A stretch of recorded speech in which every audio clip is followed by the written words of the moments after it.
So in the interest of time then, well, I'd like to move on to our last speaker for the evening, who is Dr. Chadia Wannous, who is the One Health Global Coordinator for the World Organization for Animal Health.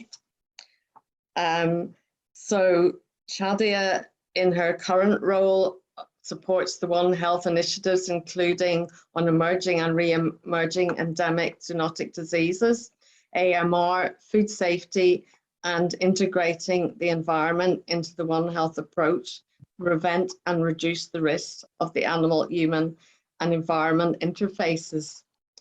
Prior to joining the WAH, Chadia coordinated the implementation of the health components of the Sendai framework for disaster risk reduction and led the science and technology partnership and advisory group at the UN Office for Disaster Risk Reduction from 2015 to 2017. She was a senior policy advisor to the UN Special Envoy on Ebola response in West Africa from 2014 to 2015, and the UN System Influenza Coordination 2011-2015, leading strategic planning and technical support to countries' preparedness and response interventions and building strategic partnerships, liaison and coordination with multiple stakeholders. She has coordinated the Towards a Safer World, TASW network for botanic preparedness since 2011. So Chadia is going to talk to us this evening on enabling strategic information flow internationally to integrate One Health evidence and principles into pandemic prevention and response strategies. Thank you, Chadia. Would you like to share your slides, please? Thank you. Sure. Thank you so much for having me. I will share my slide. Thank you so much for the opportunity to talk to you today and to build on the excellent presentation made before me.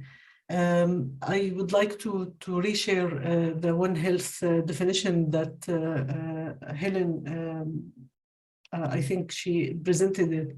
And this was developed by the One Health high-level expert panel that advise the quadripartite organizations, the FAO, WHO, WOHA, or the World Organization for Animal Health, and the UNEP. And this definition, as you can see here, it's bringing sectors and disciplines to work together. But not just this, breaking the silos between them and enhancing the opportunities to work together to reduce the risk of disease emergence at the interface between these sectors, but also at the same time contributing to sustainable development. And how we are going to do this through these four enablers or pillars of collaboration, coordination, communication, and capacity building. And we would like to involve the whole of society and the whole of government approach in this work to achieve success. I'm glad to hear about the principles of inclusivity, transparency, and also using the local knowledge and the indigenous knowledge in our research and academic disciplines. So what are we doing to bring those sectors together to share information and to work at the One Health approach?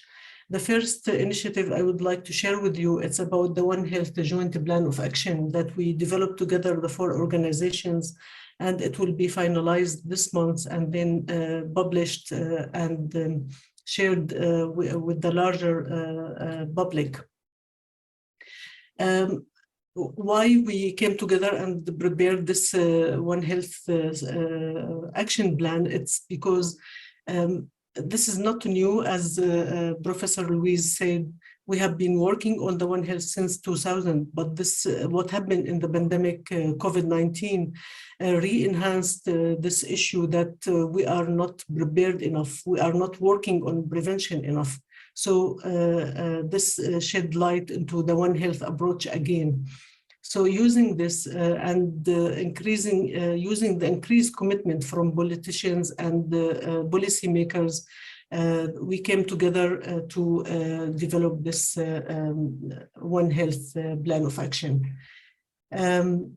And it was a collaborative participatory effort. We're trying to bring a framework for action so regions and countries can use it to develop their own national action plans and this set of activities to guide them to develop these plans. And in all, what we are doing, we are not starting from scratch. We are building on existing initiatives, and I will share with you some of them, both at regional, national, and global level. And to make it happen after the development of the plan, we need to have sustainable funding to achieve the One Health in practice. And to do this, we need to do a lot of resource mobilizations domestically and internationally.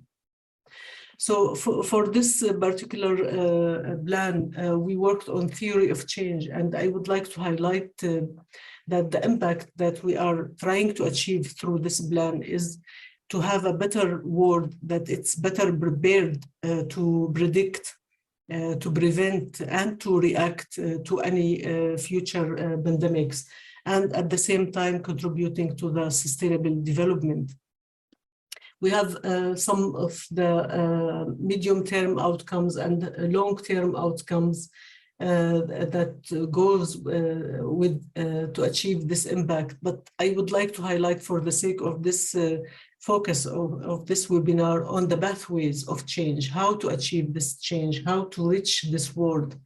And the third pathway, it's about data and evidence and knowledge. We need to generate the data, we need to share it between the sectors, and we need to use it to inform our policy and interventions.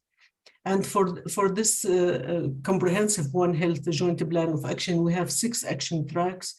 The first one is the overarching. It's about how to build the One Health capacity and the health system resilience in all of the sectors, in the animal, in the human, and in the environment.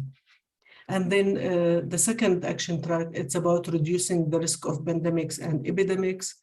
The third, it's about endemic, zoonotic, and neglected tropical disease and vector-borne diseases. The fourth one, it's about strengthening the assessment, the management, and the communication of food safety risk.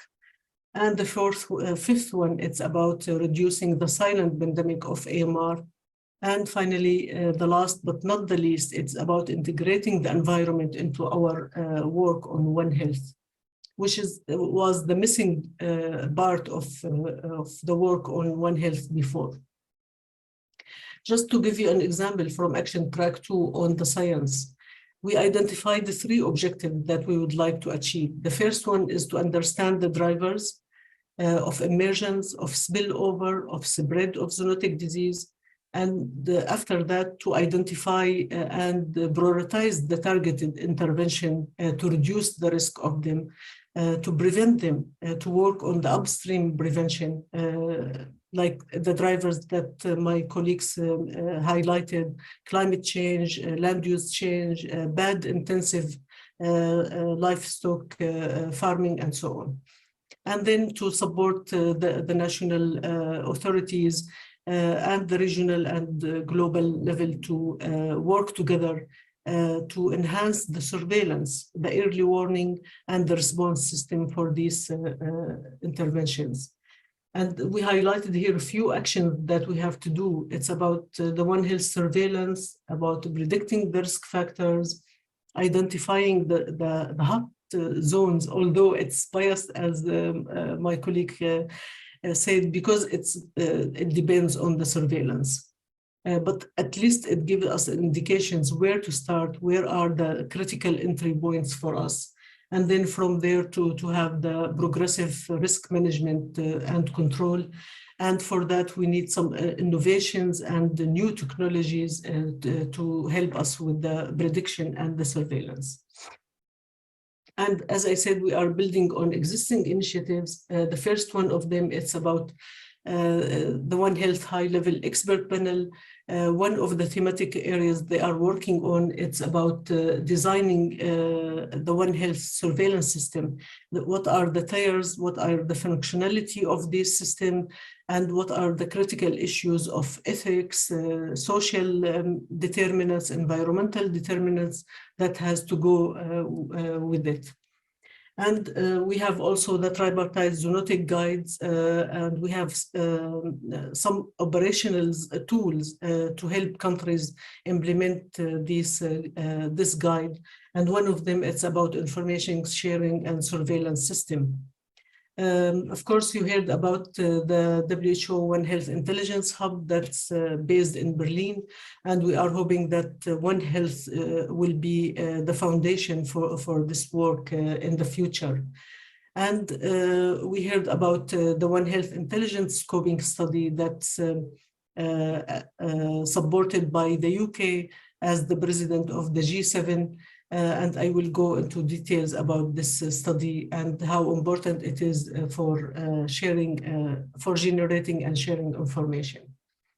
So some of the challenges that this study highlighted, that we have so many systems in our organization and outside of the 4 organizations.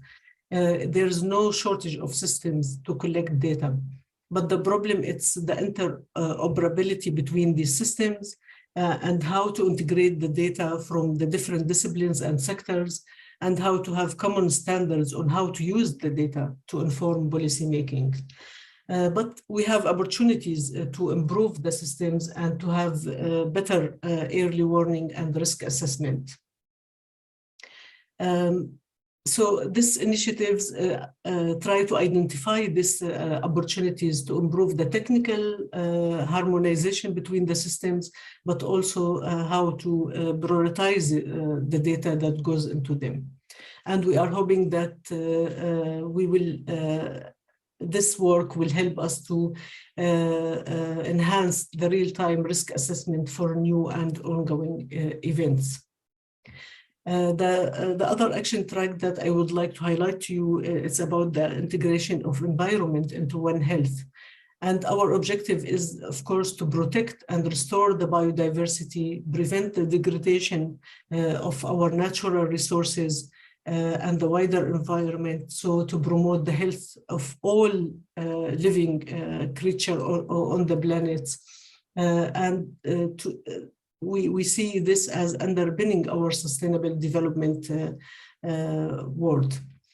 And we have identified a few objectives. One of them I would like to focus on integrating the environmental knowledge and data and evidence into One Health decision makings.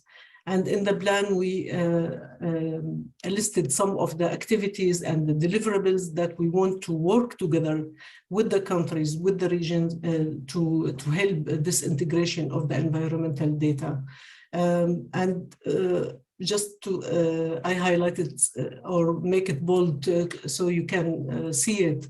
One of them is to establish the partnership with the universities and the research centers, and to translate this environmental data into policies, but also to legislation and regulations. So I will stop here. It's just a brief introduction on some of the relevant work to you, and I'm happy to answer any questions. Thank you.